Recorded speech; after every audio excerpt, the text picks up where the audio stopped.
Yes guys, सो हमने कल के लेक्चर में जहां तक चीजें देखी थी, we were going on with these question and answers, right. So यहाँ पे क्वेश्चन नंबर 43 हमारा लास्ट हुआ है, if I am not wrong, right. Question number 44 से लेके क्वेश्चन 60 को खत्म कर लेते हैं पहले, और फिर हम आगे बढ़ेंगे अगले चैप्टर के साथ, ठीक है। चलो, यस गाइस, क्वेश्चन नंबर 44 देखना, the distribution of shares as an example of what distribution, right. Discrete variable, continuous variable, attribute, या ए और सी, दोनों भी हो सकता है, बताओ।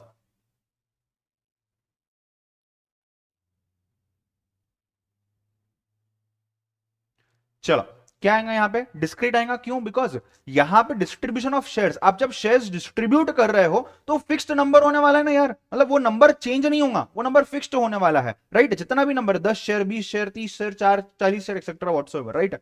एट्रीब्यूट नहीं हो सकता ये, क्वालिटी कुछ है ही नहीं ना इसमें, एट्रीब्यूट कहां से होगा ये, तो ये डिस्क्रीट वेरिएबल हो जाएगा आपका, right. Number 44। Number 45, the distribution of profits of a blue chip company. Sir blue chip company मतलब ब्लू चिप्स मैन्युफैक्चर करने वाली कंपनी क्या, नहीं बेटा। ब्लू चिप कंपनी मतलब वो कंपनी जो कंसिस्टेंटली ज्यादा प्रॉफिट्स देते आई है continuously for a series of years, और उसका परफॉर्मेंस काफी अच्छा रहा है और लोग उस कंपनी की तारीफ ही करते हैं, ऐसी कंपनी को हम ब्लू चिप कंपनी बोलते हैं, well reputed companies basically, right. So जब मैं बात करता हूं इन कंपनीज के प्रॉफिट या कोई भी कंपनी के प्रॉफिट यार, तो प्रॉफिट हमेशा कंटिन्यूअस रहता है, ये हमने देखा हुआ है। आप जैसे ही बोलोगे कि इस कंपनी का प्रॉफिट 1 लाख करोड़ है, वैसे ही वहां पे 1 रुपया, 2 रुपया, 3 रुपया कुछ तो प्रॉफिट बढ़ने ही वाला है, मतलब प्रॉफिट्स जो है ये हमेशा यहां पे ज्यादा ही रहने वाला है और कंटिन्यूअस बढ़ते रहेंगे, सो कंटिन्यूअस वेरिएबल।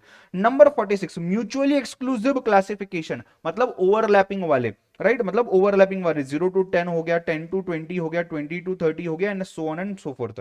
इसमें चार ऑप्शंस दिए गए हैं, ध्यान देना।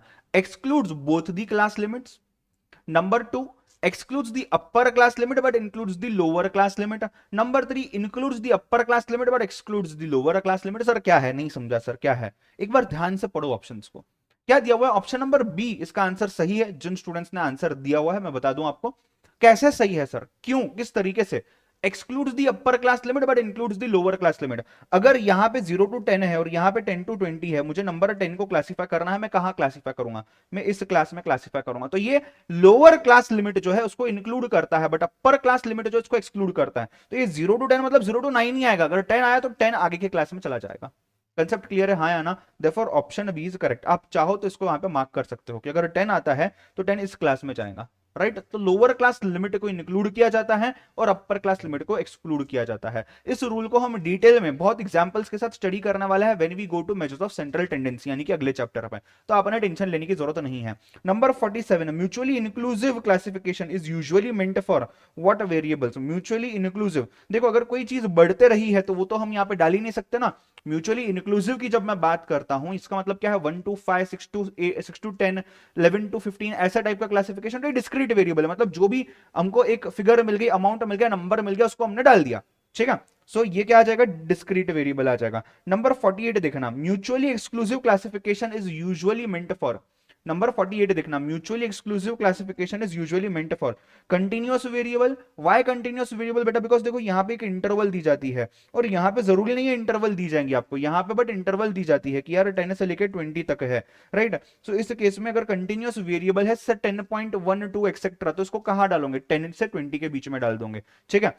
आ जाओ next, number 49, the lower class boundary is, lower class boundary is an upper limit to LCL. Lower limit to LCL, देखो अगर आपका लोअर क्लास लिमिट जो है ये अगर सपोज 10 है, और difference between the upper class limit of that class and lower class limit of next class ये 1 है, तो 1/2 करना है, राइट। और 1/2 0.5 हो गया, तो हर लोअर लिमिट में लोअर बाउंड्री पे आने के लिए -0.05 करना है, और हर अपर लिमिट से लेके अपर बाउंड्री में जाने के लिए +0.5 करना है, right. So this will be lower, therefore अगर ये 10 है तो इसका लोअर क्लास बाउंड्री कितना होगा, 9.50 होगा, ये हो जाएगा इसका लोअर क्लास बाउंड्री। तो ये हमेशा कम है ना, मतलब 9.5 जो है ये 10 से कम रहने वाला है। कंसेप्ट क्लियर है, हाँ या ना। The UCB upper class boundary is always going to be upper, अगर ये लोअर है तो वो अपर रहेगा, सीधी बात है यार, ठीक है। क्वेश्चन नंबर 44 से लेकर के क्वेश्चन नंबर 50 तक देख लो।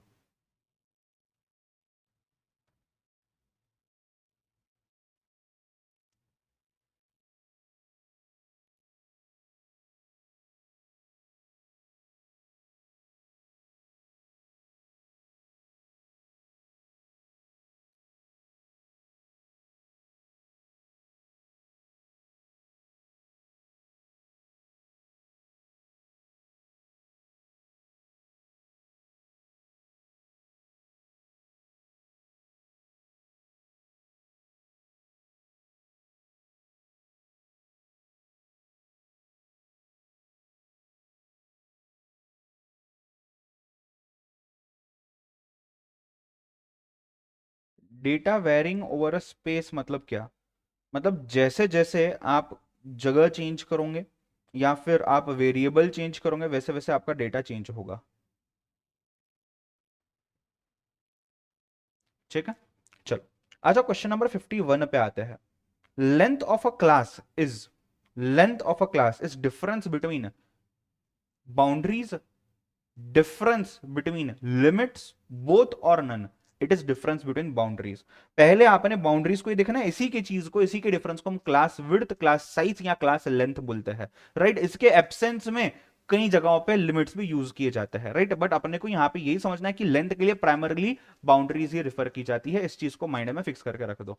Next number 52, for particular class boundary less than and more than frequency add up to total frequency, 50% of total frequency, A और बी, नन ऑफ दीज। देखो सिंपल सी बात है यार, यहां पे भी अगर आप देखोगे मैंने आपको बताया हुआ है कि लेस देन क्यूमुलेटिव फ्रीक्वेंसी का लास्ट क्लास का जो लेस देन क्यूमुलेटिव फ्रीक्वेंसी है, this is nothing but a total frequency. और जो मोर देन फ्रीक्वेंसी होने वाला है, मोर देन वाला क्यूमुलेटिव, उसका जो टोटल है, ये जो पहला जो मोर देन का है वो टोटल फ्रीक्वेंसी के साथ मैच होगा। नंबर 53, फ्रीक्वेंसी डेंसिटी करस्पॉन्डिंग, देखा है फ्रीक्वेंसी रिलेटिव डेंसिटी, नोट्स के टाइम पे, समरी के टाइम पे बताया था, ऑडियो रिकॉर्डिंग के टाइम पे। Right, frequency density corresponding to a class interval is the ratio of class length to the class frequency, class frequency to the class length. कितनी लोग है और कितने कितनी एरिया है वो। राइट, और अगर रेशियो रिलेटिव फ्रीक्वेंसी में बात करता हूं तो ये क्या है, हर फ्रीक्वेंसी क्लास की टोटल फ्रीक्वेंसी के साथ। राइट, तो relative frequency for a particular class lies between what, 0 and 1 बोल सकता हूं मैं। देखो फ्रीक्वेंसी अपॉन टोटल फ्रीक्वेंसी हमको लेना है, या frequency upon summation of frequency आप बोल सकते हो। राइट, अब मुझे बताओ जब हम इस चीज का रेशियो लेंगे, आप 1 to 100 आपकी फ्रीक्वेंसी है, 1 2 3 4 5 6 जितने भी है 100 तक, और इसका टोटल आता है suppose 100। Right, now tell me guys, 100 अगर है टोटल, तो अगर मुझे इसका रेशियो निकालना है तो ये रेशियो 1 से लेके 0 से लेकर के 1 तक आएगा ना। समझ रहे हो बात को? जब मैं रिलेटिव फ्रीक्वेंसी बोलता हूं, जब मैं रेशियो निकालता हूं कोई चीज का, अगर मैं इसको परसेंटेज के टर्म्स में नहीं करता हूं तो ये उतने ही रेंज में घूमेगा ना, तो ये 1 से लेकर के 100 के रेंज में घूमेगा। तो यहां पे अगर समझो 10/100 कर दिया हमने, राइट, 10/100 0.1 आ गया, 100/100 1 आ गया, 0/100 कितना आया, 0 आ गया, तो देयरफॉर 0 to 1। एग्जांपल लिख लेना यहां पे, इतनी चीजें शायद आपको इससे इजीली क्लिक हो जाए। Next, mode of distribution can be obtained from, mode of a distribution हमने देखा है, मोड मीडियन ये कैसे निकलते हैं, कैसे निकलते हैं बताओ जरा। 55 क्वेश्चन जो है आपका, अगर मोड निकालना है तो हमने देखा है हिस्टोग्राम, हिस्टोग्राम में वो सीधा खींच लिया ना हमने नीचे से, हिस्टोग्राम एरिया डायग्राम ड्रॉ करके खींचा था, उससे अपना निकल गया था मोड।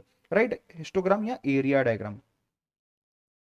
मीडियन कैसे निकाला था हमने, लेस देन एंड ये क्या बोलते हैं, less than types of ogives and more than type of ogive, बीच में इंटरसेक्शन का परपेंडिकुलर ड्रॉ कर दिया टुवर्ड्स एक्स एक्सिस और निकाल दिया हमने मीडियन।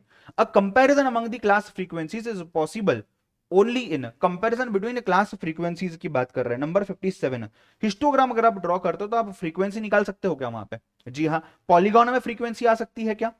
बोलो बोलो जरा। पॉलीगॉन में आप कंपैरिजन नहीं कर पाओगे, आप पॉलीगॉन तो ड्रॉ कर लोगे, अगर हिस्टोग्राम ड्रॉ करते हो तो एक बार बड़ा है एक छोटा है, इससे आप फ्रीक्वेंसीज को कंपेयर किया जा सकता है। Right, a comparison among the,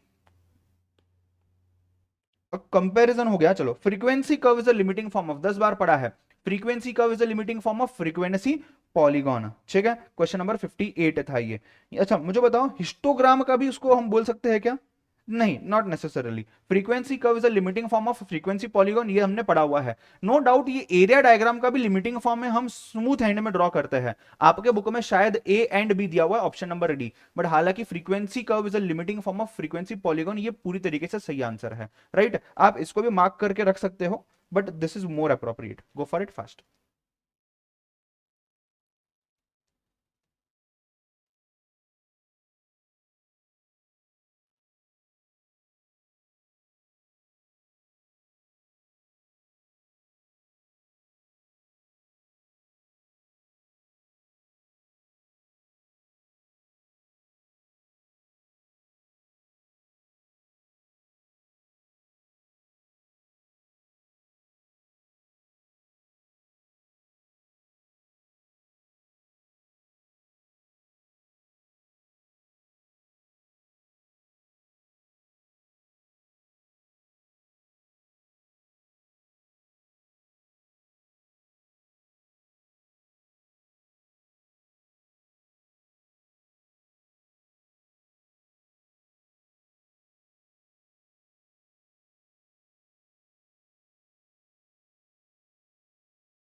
done. चलो ध्यान देना, आगे 2 क्वेश्चंस और बाकी है इसमें। 59 नंबर का क्वेश्चन अगर आप देखते हो, 59 नंबर का क्वेश्चन अगर आप देखते हो, 59 नंबर में पूछा गया most of the commonly used frequency curves are what kind of frequency curves. आपको अगर याद होगा, हम जब पढ़ रहे थे फ्रीक्वेंसी कर्व्स के बारे में, मैंने आपको स्पेसिफिकली बताया था दैट बेल शेप्ड कर्व जो है ये ज्यादा यूज होता है, बिकॉज हर चीज ऐसे बढ़ती है, कहीं ना कहीं एक टाइम आता है जहां वो सैचुरेट होती है और कम हो जाती है। ठीक है, the distribution of profits of a company follows which distribution, again bell shaped. Why? Because profits बढ़ेंगे, एक हद तक बढ़ेंगे, उसके बाद सैचुरेशन आएगा, क्रिएटिवनेस कम हो जाएगी, और कोई कंपटीशन आ जाएगा, फिर कम होंगे, फिर वापस बढ़ेंगे, जरूर कोई दिक्कत नहीं है, बट ये बेल शेप्ड कर्व फॉलो करेगा। ठीक है, आई होप 59 एंड 60 जो चीजें है ये क्लियर है। ठीक है, चलो सो मिलेंगे कल के सेशन में guys, bye bye, take care, have a nice day.